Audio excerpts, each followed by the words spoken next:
welcome to Liquid Sparks Adventure Spark Chat. I have with me David and Deanna Curtis, the co-founders of the Tibetan Language Institute, and I'm super excited to talk to you today about your institute, the project that we just finished with you, and the really cool project we are now, a program we're going to start, all because of the work that we've done with you all. You have been our inspiration. So welcome today. Thank you. Thanks a lot, Julie. Delighted to be here. And I would love to have you share, what is the Tibetan Language Institute and how did that come to be? That's I know it's a big question. Yes, that's what I was going to say. That's a good question. Well, one place we could start is Deanna and I were, when we were undergraduates at the University of Montana, we both were studying languages and philosophy. So we had that kind of orientation from our early days. And then in 1984, we had the great good fortune to see His Holiness the Dalai Lama give a series of teachings in Southern California. We traveled down there to see that. And he was being translated by Jeffrey Hopkins. And it was a life-changing, inspiring experience. And from that, at that event, we learned that the Dalai Lama was going to be in Switzerland the next summer doing a 12-day program that was free, which was good news for us. And then we went to that, and that 12-day event turned into our living at a Buddhist center for about 5 years and doing a 3-year meditation retreat. So we kind of got immersed in Tibetan Buddhist culture. And then I was going to say, wow. And had you graduated from college by then? Yes. And then you went off on this short-term journey, and that turned into multiple years. And that retreat, isn't that where you come out of it and you become lamas? Do you get ordained out of a retreat? Yes, we're each a lama, and that was the result, you could say, of doing a 3-year retreat. It's like the Tibetan Buddhist Seminary. Wow. And then what happened after that to get to the Tibetan Language Institute? So then after one finishes such a program, there's a big question of what are you going to do next? And we didn't have a real clear-cut plan, but it turned out that we wound up living in Los Angeles, and Deanna was in graduate school. And then I had kind of, it came to me when I was in the retreat that I should teach Tibetan, but it didn't seem like a very reasonable idea because I didn't know very much Tibetan. And so I had this kind of internal dialogue going on all the time.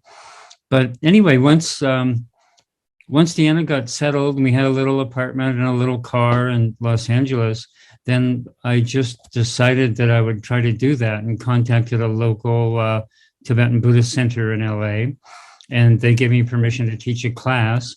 And then they had a little newspaper that was typed up on a typewriter, I think, at the time, that they sent out to about 300 people saying that I was going to teach a class in about 3 weeks. And before the class started, people started calling me on the phone asking if they could study they didn't want to wait 3 weeks. And so then I just started teaching them one by one, and that's kind of how it started. Wow. So I love that. And that's such a motivating story for young people and anyone. Listen to your intuition if it came to you in retreat about teaching Tibetan. And you learned Tibetan in this retreat, right? Was there anything you were doing in Tibetan in the retreat? We had taken a brief correspondence course before we went in, but I wouldn't say that we learned Tibetan. In fact, I always say I'm still learning English and definitely, still learning Tibetan. But we had an introduction before we went into retreat. And then in retreat, we practiced with Tibetan texts, chanting, rituals. And so we were kind of surrounded by Tibetan, immersed. Yeah. Immersed. So you knew enough to agree to teach a class. Right, to start people out. And my plan originally was that I thought we both had such a great experience in the 3-year retreat that both of us just wanted to do more of that. That's what we really wanted to do. But that's a little bit hard to pull off in this world. And we didn't have the good fortune to do that, but we did something else instead. And so I think, Deanna's interest we were both very interested in philosophy. And then language was always a part of our thing too. And so they came together in Tibetan. You've got a beautiful Buddhist philosophy and then this beautiful language. And so, I don't know. In a way, it felt, now looking back on it, that was 92 when we came back to Los Angeles, and 1993 when I first started teaching. And this is a joint effort. I mean, you're a partnership. You're a husband-wife team, but Deanna, you're in there helping make the Tibetan Language Institute work from behind the scenes, right? I am almost always behind the scenes. That's my preferred comfort zone. Mm-hmm. And it's really kind of a joyful experience for me because I get to meet people such as yourself and people from all over the world who write with the most encouraging stories and inspirations. So it's, I kind of do more of the nuts and bolts part of the Institute.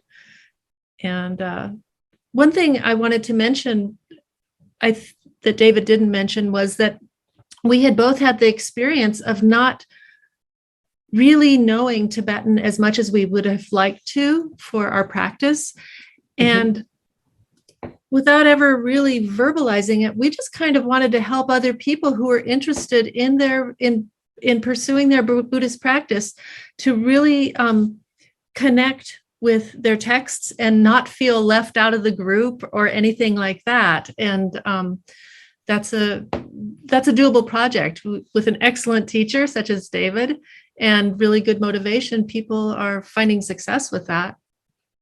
Yeah, incredibly so. And so you're not teaching necessarily modern or contemporary spoken Tibetan that you would find on the street, right? You're teaching classical Tibetan, the written language and the language specific really to Buddhist texts and canons. Is that a fair way to say that?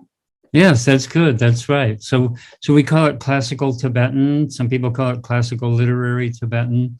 But Tibetan, like a lot of a phenomenon that's found in a lot of different cultures, there's a classical literary language, and then there's a modern spoken language. Like in Italy, for instance, there's Italian. And when you order pizza or gelato, you're speaking Italian in Italy. But then they have that ancient literary language, which is Latin. And then in Greece, we have the same thing. There's classical Greek, the language of Plato and Aristophanes and Sophocles, the great writers. But the modern Greek people, they can read those words, but they can't really understand it. They have to study that language too. So in Tibet, it's the same. We have a colloquial spoken language that, when you go there and meet people and trek and whatnot, that's the language that they're speaking. And then the literary language. And so because our primary interest is the spiritual dimension, we were both drawn to the classical literary language. You could say that's Buddhist Tibetan. Right. And Tibetan has a really interesting story in its language. It didn't have a written language originally. And when Buddhism came to Tibet, or the Tibetan leader at the time, you're going to know the story better than me, was interested in bringing Buddhism to Tibet. Didn't they have to invent the written language for that? Yes, they did. Mm-hmm. Of course, that's what happened everywhere all around the world, but with many different languages, but in Tibet. So where we live, there are a lot of Native American people. So I always refer to the Native Americans. So it's quite similar to what we find, say, in the 19th century and before among the Native American people. They had a beautiful language and they definitely communicated, with each other. And There were different dialects and different Native American languages, but they didn't have a written language and a literature. So Tibet was much the same. And then when Buddhism came, it came partly from China, partly from Central Asia, but primarily from India. And in India, there were great monastic universities, and the sacred Buddhist language of India is Sanskrit. And it's a highly developed literature, grammar, science of sound and science of language.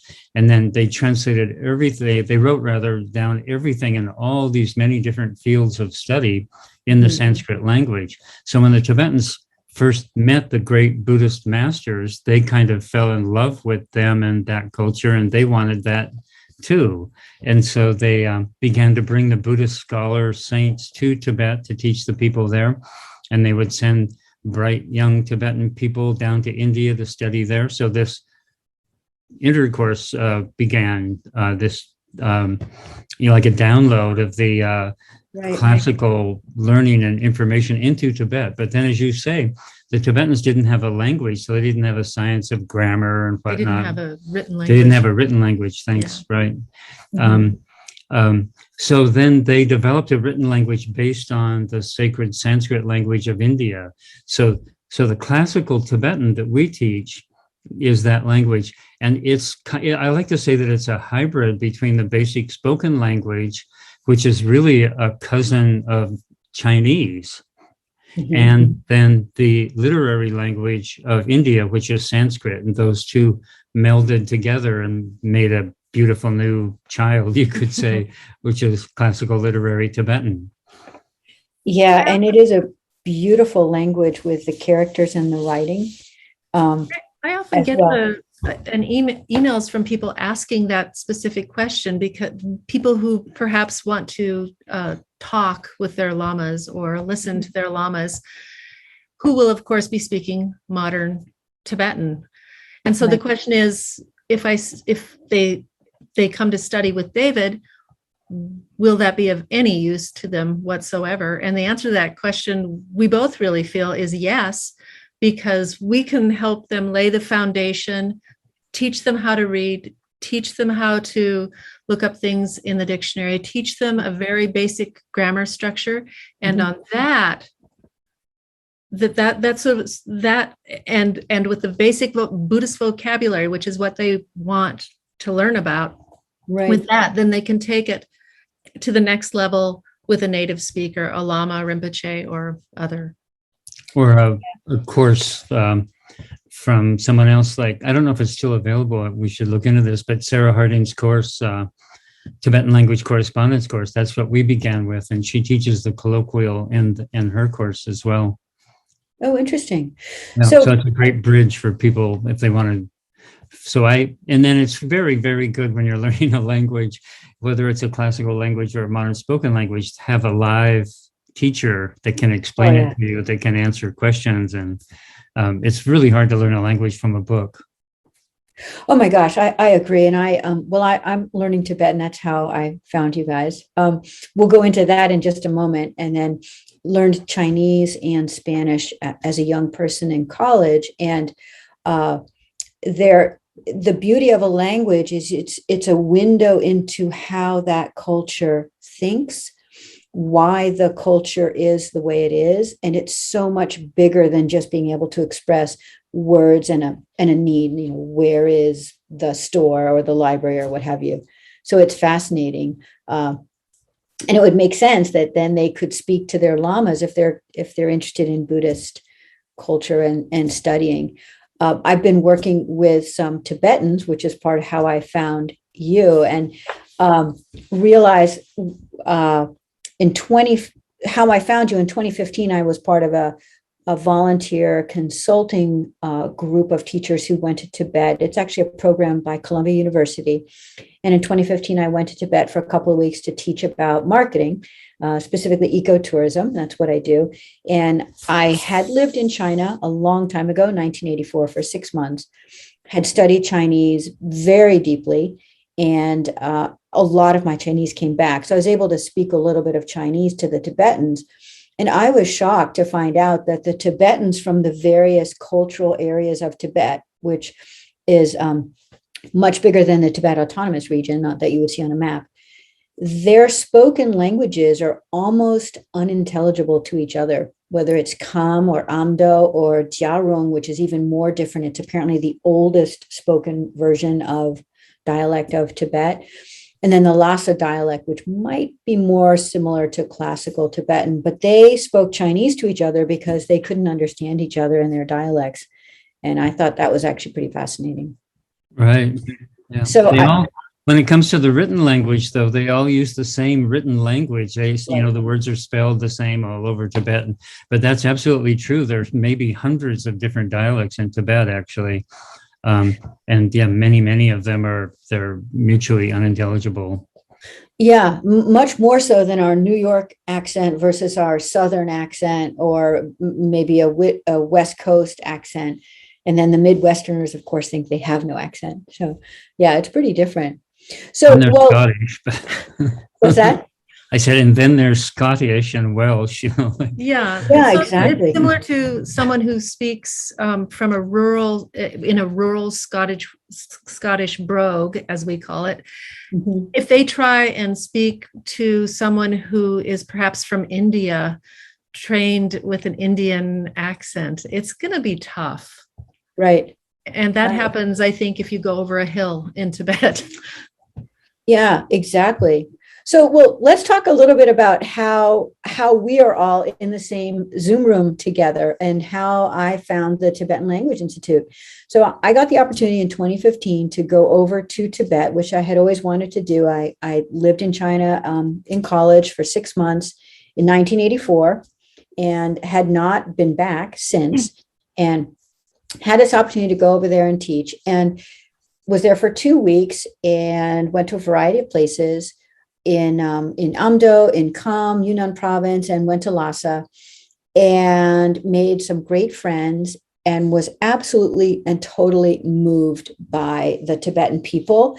And I did not understand how Buddhism permeates the culture. And probably a better way to say it is Buddhism is the foundation of the Tibetan culture. There is almost nothing I ran into in my experience traveling across these cultural regions of Tibet, in addition to the TAR, that were just, they were built on all of these premises and philosophy of Buddhism.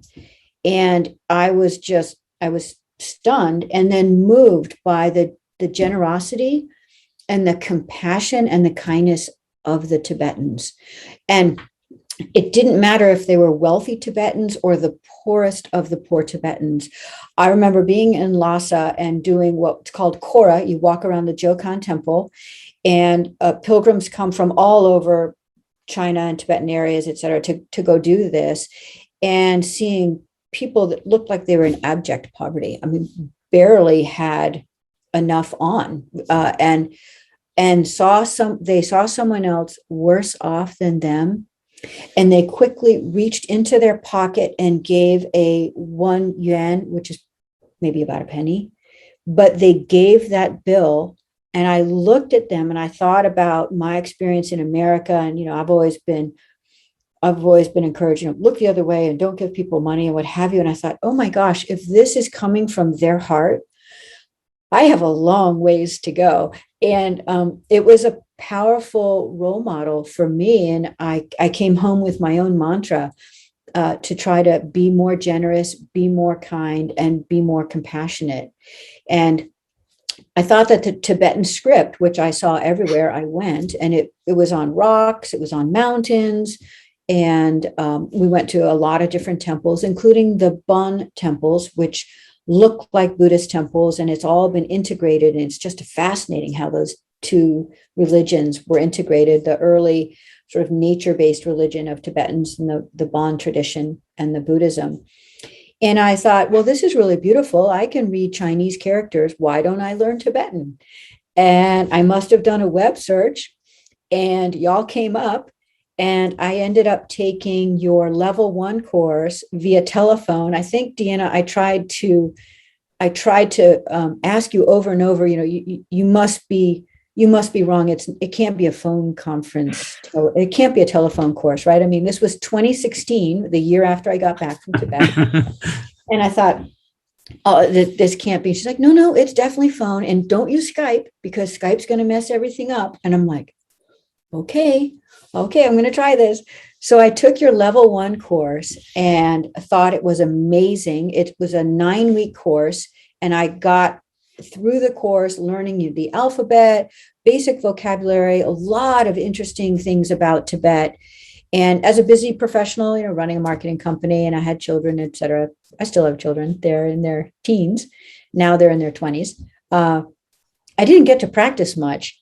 And your website was like, oh, no problem. You can take it again for a discounted rate. So I thought, okay, 2017, I took it again via telephone. And then my son graduated from Missoula, University of Montana, Missoula. Y'all were in Missoula. I was actually out in Bozeman at the time. And I thought, well, I'll just call him up and meet him. I'm sure I can convince them to do an online course. And I looked at your website. I thought, y'all need some help.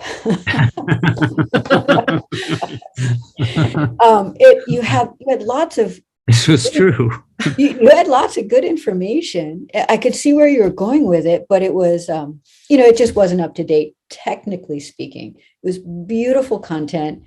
And what y'all didn't mention when we started is David has actually written all of these lessons. These are some of the,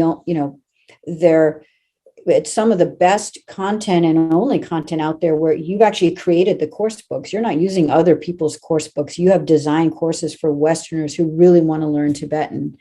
And anyway, we sat down in a coffee shop in Missoula on Mother's Day, I remember, for what I thought would be a short conversation. And about 3 hours later, I looked at my watch and said, oh my gosh, my kids, I need to go meet my kids for a late breakfast or early lunch. But by then, I think you had agreed. I said, we can help you. And because of my experience in Tibet, I said, I run a marketing company. I think let's just help you. I know you have no funds. This will be an awesome karmic thing to do and a wonderful Dharma gift to help your mission.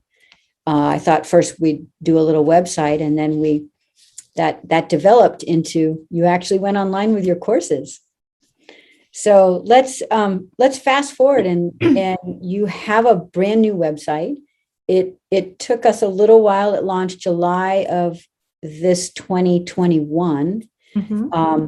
We paused in the midst of the build to put your level 1 and level 2 courses online to help you with the online piece of it. You, of course, had all the materials. And also a common thing for nonprofits, y'all don't have a big set of staff. Really, it's the 2 of you and maybe some volunteers. You had to run the institute, teach the courses, create new coursework, as well as help support a new website and let web people know what to put on it. I mean, that is a ton of work, right? So it took us a little longer to launch that, but we love what came out of that in a pretty robust site with all of your product in the store able to be purchased internationally. But I'll pause there because I'm excited about this project. Let's hear how did this go for you? Well, I'll just say it was a dream come true. Bringing us into the 21st century. We were almost not in the 20th century, but so that's really been fantastic. And just Deanna can talk about this in the site a little bit more than I can maybe, but I'll just say from the teaching side, then to be engaged with the students and then have that, which I'm talking about, like as a slide on the screen, for instance, that people can see, and then they can do Q&A, and just to have it, to bring a visual component into it. I was saying earlier that it's pretty difficult to learn a language without a teacher, but it's also pretty difficult to learn a language just orally over the phone, and then, there's the Tibetan letter ka, and then there's the Tibetan letter ka, and they're pretty similar, but then if it's on the screen and we can point to it and talk about the differences, for instance, it's just revolutionized my teaching and the interaction that I have with the students as well. So I can just say that kind of as an intro to maybe some things that Deanna can say now? Well, I actually thought a lot about this, and not being a super spontaneous person, I have some notes. So I'm going to look at that a little bit. Just as a recap of what our website was like, I think you're far too polite when you say it was outdated. That is putting it mildly. There was a lot of really good content, I feel, on it, and it was helpful, but it was in, I think it's called HTML frame. Yeah, that's right. And it was originally put up, went live in 2007. By the time it was 2018, when we talked to you, I could no longer make very many changes to the website itself. I had to subcontract that work out to someone else because it was so complex on the back end that any small change could just bring the whole thing tumbling down. It wasn't mobile friendly, and that was a big problem in reaching people. We didn't have any way to track sales or visits or anything like that because of its outdated platform, I guess is what it's called. And so all that really limited what we could do via the website and via outreach to other people who might be interested in this. So David talked a little bit about how the courses were run. They were what is called teleconference courses. So someone would call in on the phone to a group chat area, and David would spend part of his time begging people to mute the phones because there was no way to. They needed to be able to ask questions, but that also meant that he couldn't globally mute and just sort of block them out. So there was always a lot of noise, interference, trying to get people on the right page, that sort of thing. When Liquid Spark came to us, they said, well, we can help you with your website. And I think you recognized immediately that there were bigger problems that needed to be addressed. And so it developed that you helped us implement Zoom courses, which is what David was talking about, where the students can see him and see the page on the screen and just be more engaged and understand what's going on and be more enthusiastic about the whole project rather than just feeling lost. People previously would get lost. They wouldn't know where we were in the book. So they would have a book that I was teaching from, but it was just on the phone and they weren't sure if they were on the right page or what page we were on. And then people are too shy to ask.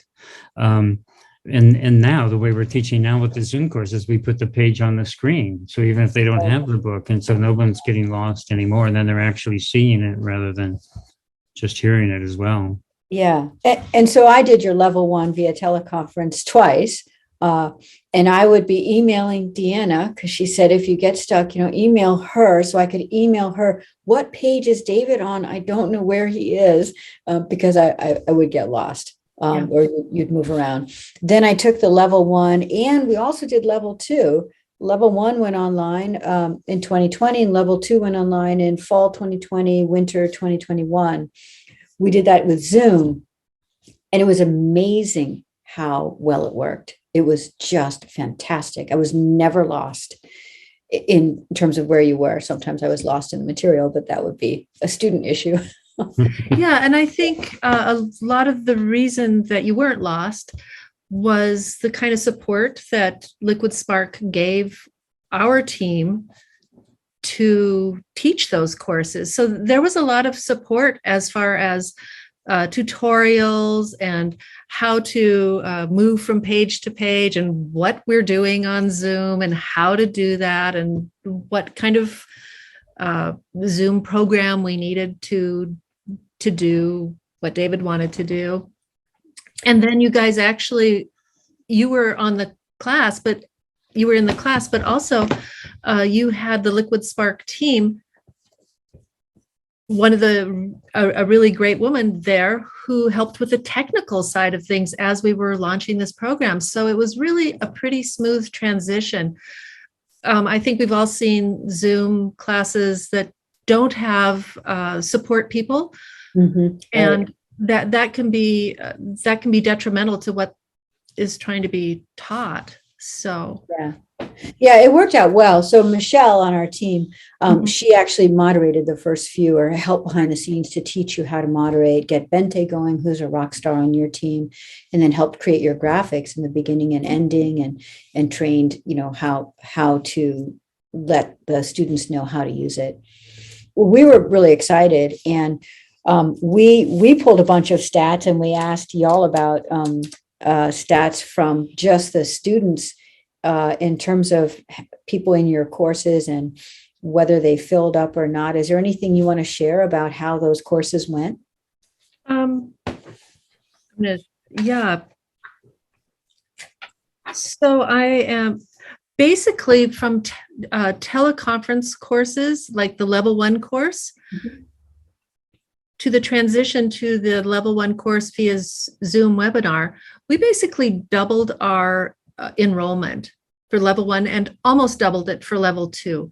So part of the reason is not, well, I think because David is really good at what he does, but also because we had the support staff, Benta and Michelle and you, to do that. And because of the Zoom platform opens up our potential student base to the world.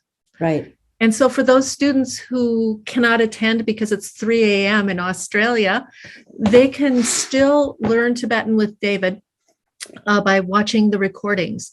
And Benta, another problem with teleconference courses was it was just a block recording. There was no way to fast forward, bookmark, rewind, nothing. That was not an option. So you missed it, you've missed it. With what Benta has set up for the recordings, she segments that. And so a student can kind of zero in more what they want to review, what they want to hear. If they're just reviewing or if they're watching the whole thing for the first time.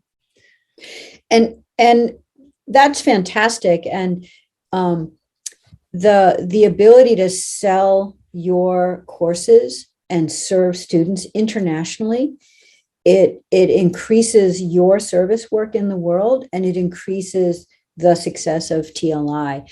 You're a very small nonprofit, so going from doubling your courses and your students and the number who go on to the next course, it's meaningful. And that's what we love, because we knew we could actually help you with the size that you are, really make a difference in moving forward. And it's a wonderful thing to learn classical literary Tibetan and also transform your mind and your heart in the process. I always describe us as a mom and pop nonprofit, just to kind of give people the real idea of the size of our operation and what you guys did for our organization. We're still a mom and pop organization, but with a much broader outreach, I guess. Yeah, and we're thrilled for that.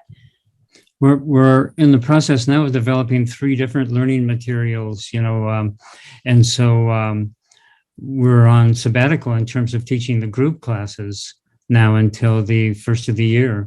And then when the first of the year launches, we'll have new and better books for textbooks for the courses that we'll teach. And so we're excited about that too, now that we've figured out how to teach on Zoom, that's just natural, the way that haven't we always done it? It's kind of the feeling now. And now with the new content and the new ability to reach more and more people, we quarterly do a intro talk just to introduce people to the language, to TLI, who we are, what we do, and kind of show people you can actually do this. You kind of want to do it, but you might have doubts about whether you can or not. And so I teach them the alphabet, for instance, in that first course. And Deanna can mention historically what it's been like, but in the last course, we had over 90 people register for that lecture, and then they were from 16 countries in 22 states. So instead of like, we would have people, often there would be someone from Germany or South Africa, but just one person, and maybe I'd give that talk and there would be maybe 2 or 3 people from outside the US. And now, they're from 16 countries and 22 states that came to the last talk. Yeah. And so that's just, it kind of encapsulates in a little example there, what the difference has been. So I'm looking forward to in the new year with the new materials and this new outreach via the website, and that it's just going to be fantastic. And then when we were first in Buddhism and we'd trained for about a year in France, we came back home and a really small publication interviewed us.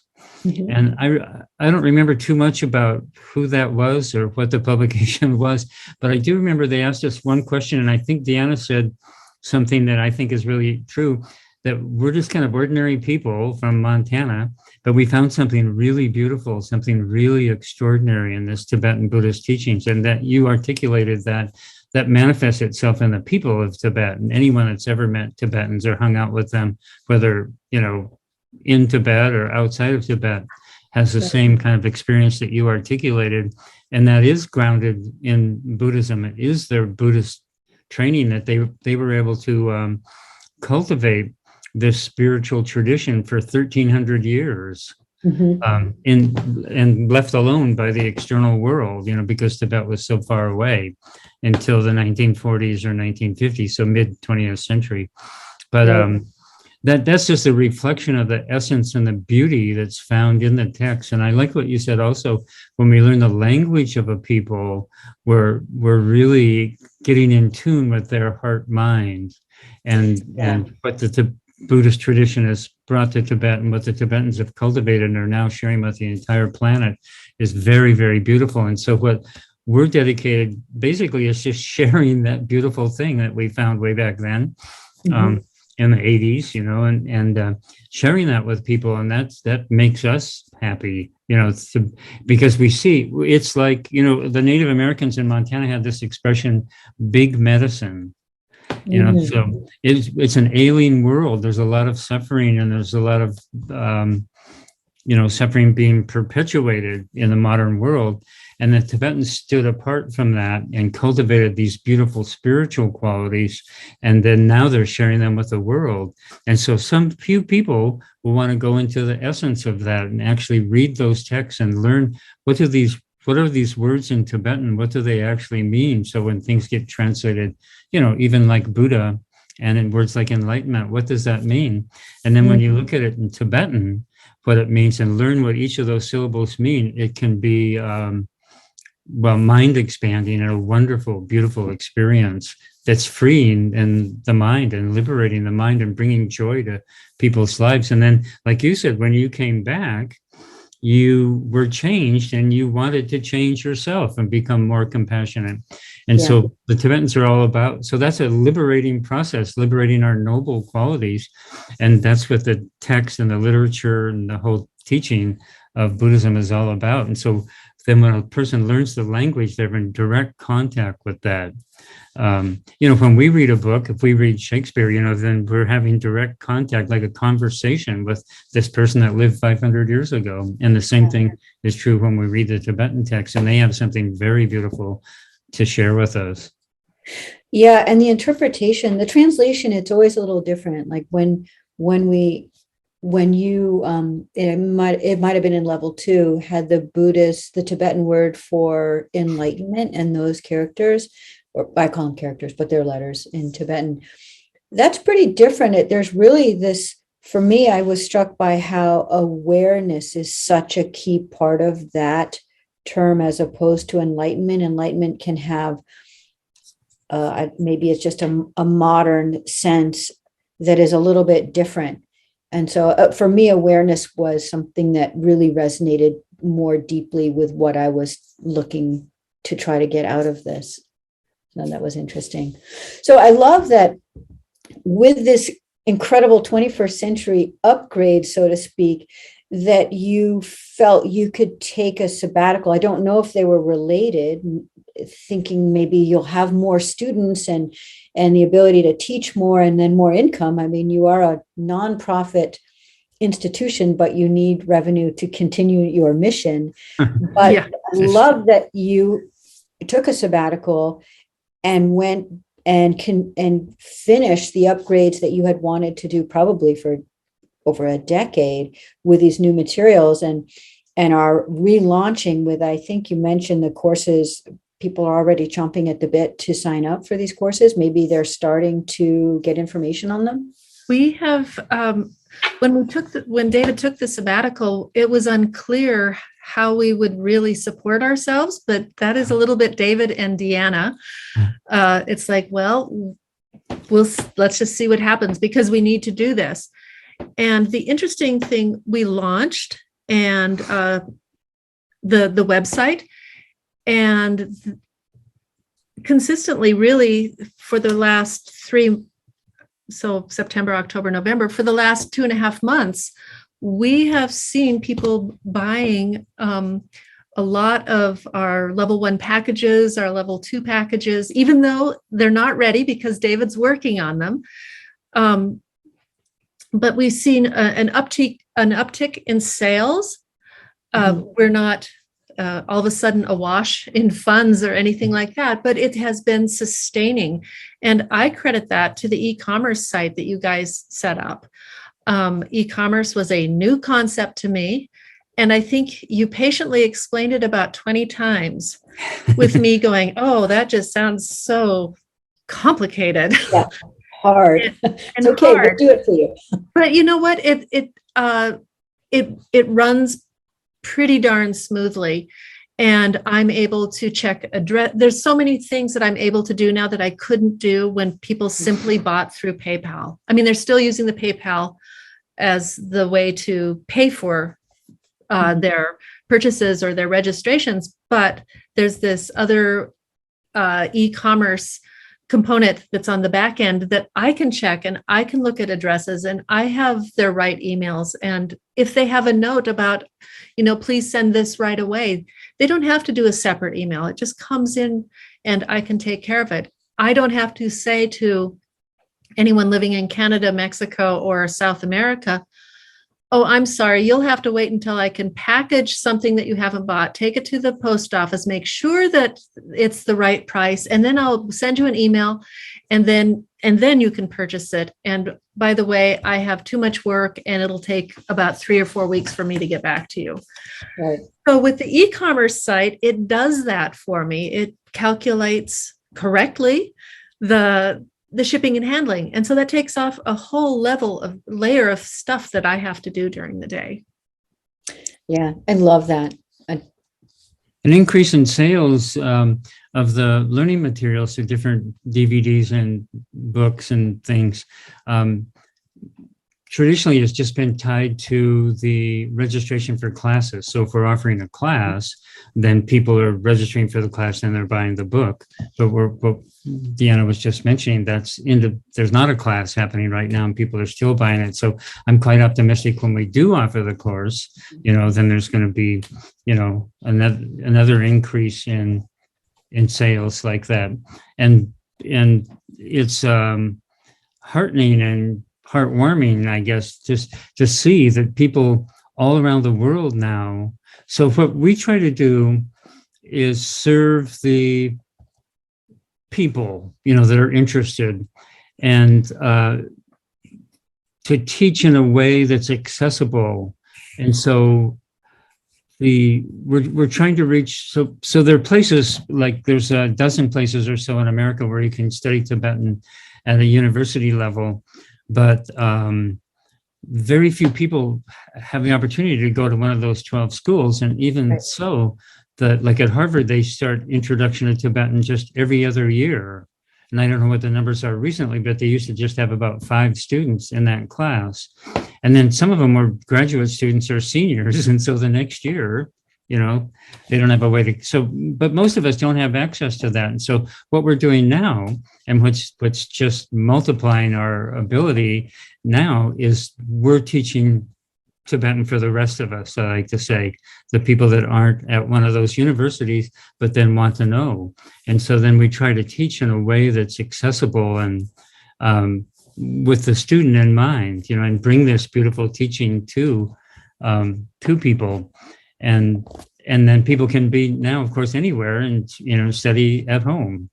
And in wherever that home happens to be, as long as they're able to, get a Zoom connection going. So I think this, we're in kind of an incubation period now until January, and then there's going to be a blossoming. And I wanted to say something else about that, and that is, I hope I remember what it is. No, go on. I'll have to okay. catch up in a minute.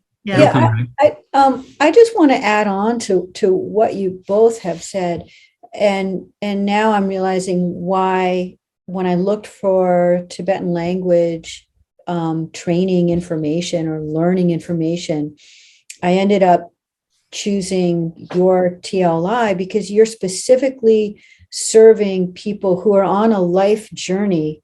And one part of it is, let's check out Tibetan and explore Tibetan and Buddhism and the Dharma. And I could be a mother, a single mother, an entrepreneur, running an agency, traveling, doing this, whatever. I could have all these other parts to me and be your student and be supported as your student, knowing that it'd be totally okay if I took the course several times. It was a 9-week intensive immersion. And the more I had time to study, the more I would get out of it. But even I actually told Deanna, you're not going to see homework from me because I'm going to be doing all these things, but trust me, I'm getting so much out of the course. And I did. It was profound. I would walk around with my flashcards, taking walks out in Bozeman in the wintertime, going ka ga ga na, and just it was just perfect. But it was just at the right amount, because for me to stop everything and go to school, or even try to move to a place where there's a school, I always live in rural areas, it's not going to happen. I would never have had the chance to study. Yeah.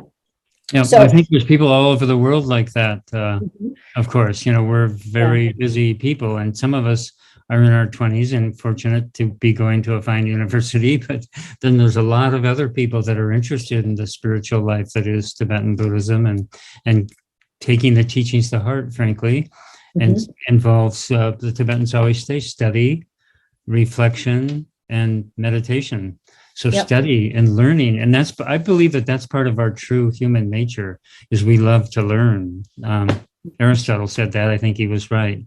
Human beings by nature reach out to know. We want to know, and we love learning new stuff and go, that's cool. And now here you can actually study this at home, and you can take level 1, level 2, level 3 reading courses on beautiful Tibetan texts where we go through the text syllable by syllable and see what's actually going on here, syllable by syllable. And then when it all puts together, when we see it all put together, then it's just often, wow, it's beautiful. It's illuminating, as one of our students said that we like to quote. She said, now the text, so she's been chanting Tibetan things using phonetics, and now she's looking at the actual Tibetan and recognizing the words and putting it all together.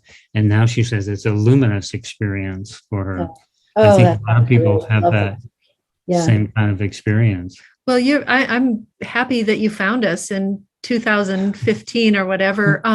And that probably wasn't as straightforward as you make it sound, because I used to just kind of monitor where we were when you looked up Learn Tibetan, for instance. And often we were on page 3, 4, or 5. Didn't have our website, didn't have whatever it is that Google requires of website to make us more visible when someone was looking up that term. And since we've launched, and after all that Liquid Spark did for the website, we're now number 1 when you look up. And so that's pretty neat. Yeah. Well, that's that. I'm very happy about that. And we monitor that pretty closely. And you're now on the first page for almost all your terms.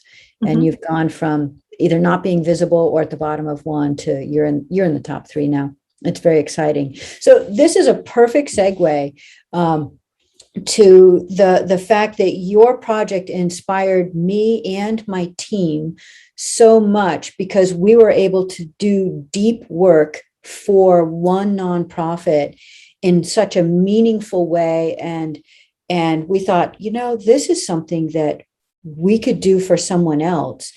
And we got together and thought through what should we be doing here. And as a result of our work with the Tibetan Language Institute, which for everyone watching this, of course, we'll have it in the notes too. It's tibetanlanguage.org.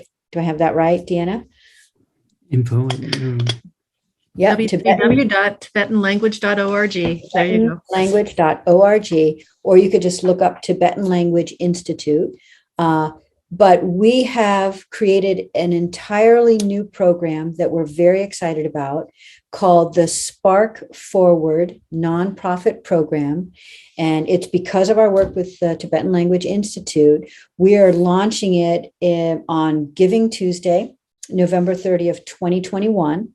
And we are encouraging nonprofits to apply to Liquid Spark to get a similar kind of significant marketing project help to further their mission.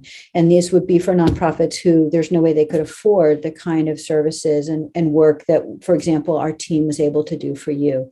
And we will look through all of those applications, and then the team will vote on who we think we can best serve and whose mission is doing work that what we call is really important for people, place, and planet.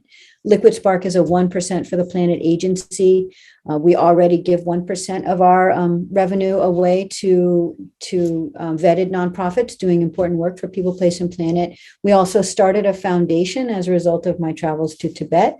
So we in our foundation also do good work or try to support different causes around the world, and especially education of young people abroad.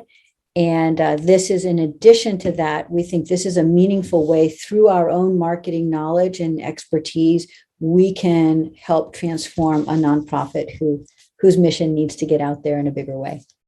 So thank you for that impetus, because you are our spark for this Spark Forward nonprofit program. Well, that's wonderful. Yeah, I would say to to nonprofits, small nonprofits who are struggling, who don't have a modern website, who don't know where to start even, and don't have the administrative support to do the things that they know need to have happen, website, teaching, whatnot, to go ahead and apply. That they'll find a super friendly, very competent, very skilled group of people at Liquid Spark. And it it gave TLI a super boost in many ways, and it kind of sparked joy. So that's right. Mm-hmm. That's true. Yeah, That's wonderful. I'm glad you mentioned that part. It was a joy working with you and yes, Michelle and the other members of the team. And you guys make it easy. Yeah. Well, we love to hear that. That's certainly our job, and what we would love to have come out of it. Deanna and David, thank you so much for your time today. I am grateful to talk to you. I'm so glad I came across your website, and I look forward to retaking level 2, because I've only taken it once, and then moving forward in my own study with you. Fantastic. Thank you again for being here. Tashi Delay. Yes, Tashi Delay. We're very happy to share this time with you, and completely delighted to have met you and teamed up with you in Liquid Spark. It's been an amazingly wonderful experience. Thank you so much. Onward joyfully. Yes, onward. Thank you. You're very welcome. Bye-bye. Thank you. Bye-bye.